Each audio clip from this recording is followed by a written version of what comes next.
Okey, Assalamualaikum dan salam sejahtera. So, perubahan dalam Facebook Ads terkini di mana anda kini boleh membuat iklan di Threads Threads adalah sebahagian daripada Instagram.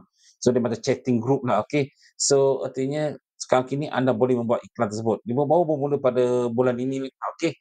So, di mana terletaknya? So, pertama jika anda membuat iklan di Facebook Ads, anda boleh pilih nak atau tak nak. So, di bahagian audience di sini sebagai contoh saya tunjukkan, ni dia. Interest ads interest okey saya pinjam ni.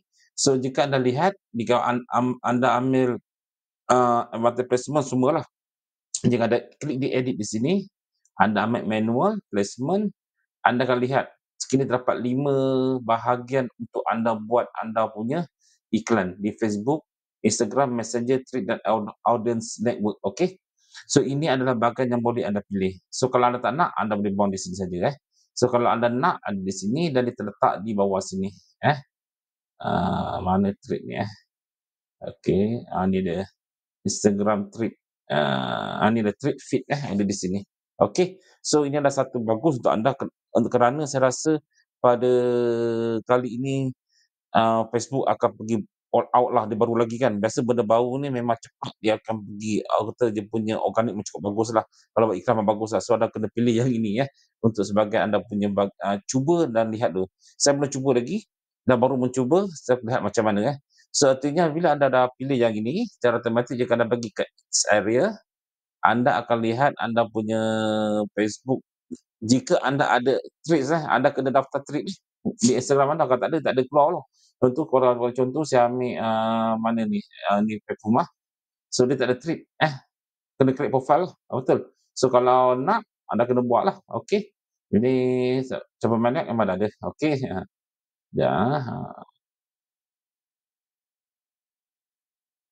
kita game mana, ni dia, okey.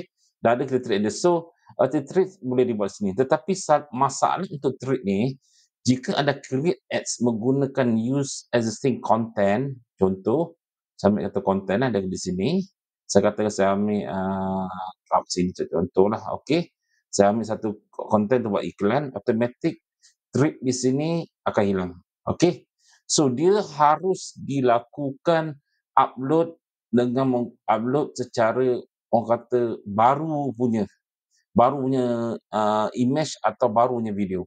So sebagai contoh, jika saya masukkan, baru punya video atau, saya masukkan saya punya kreatif yang baru, saya kata saya masuk image ads katakan, okey saya pantas saja, saya masukkan, ni deh contoh, saya masukkan di sini, saya pantas saja saya buat ni, pop. Dan buat sini saya buat iklan untuk saya punya gambar website dan cara automatik dia memang dah ada di sini. Wah, tu tricks di sini. Itu kelebihan dia. Itu kekurangan dia. Anda tak boleh ambil daripada post yang sudah existing di Facebook anda. Anda kena buat yang baru. Okey. So untuk saya ini adalah satu perubahan yang bagus untuk Facebook dan bagus untuk anda expand anda punya orang kata bisnes anda terutama selama dia banyak bincang tentang isu tentang produk-produk. So biar algoritma Facebook menguruskan atau Meta menguruskan untuk anda. So ini adalah peluang terbaru dan ambil peluang ini untuk membuatnya sekarang. Okey. Okey, Assalamualaikum dan salam sejahtera.